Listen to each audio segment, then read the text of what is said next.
In today's video, I'm going to teach you how to create serial numbers using the sequence function in Microsoft Excel. This is a quick and useful Excel technique that can save time whenever you need a clean list of numbered rows.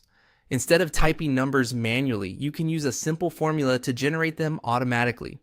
To begin, open your Excel worksheet and get ready to enter the formula where you want your serial numbers to appear.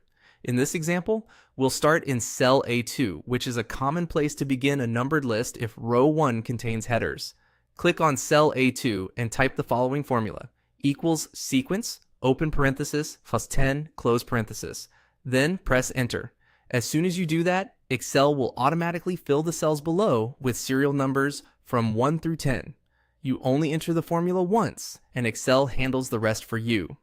This makes the process much faster and reduces the chance of mistakes that can happen with manual entry. One of the most helpful things about the sequence function is that it creates what's called a dynamic array. That means the results are connected to the formula, and they can update automatically if you change the formula later. For example, if you change the number inside the formula from 10 to a larger or smaller number, the list of serial numbers will expand or shrink accordingly.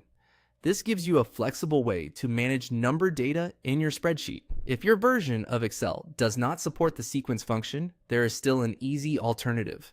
You can type 1 in one cell and 2 in the cell directly below it.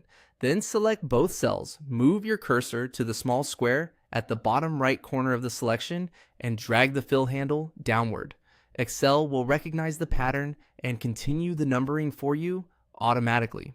This older method works well, but if sequence is available in your version of Excel, it's usually the better option because it is faster, cleaner, and easier to update. That's all there is to it.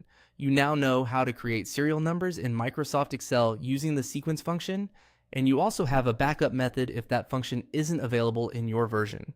Thanks for watching, and I'll see you in the next video.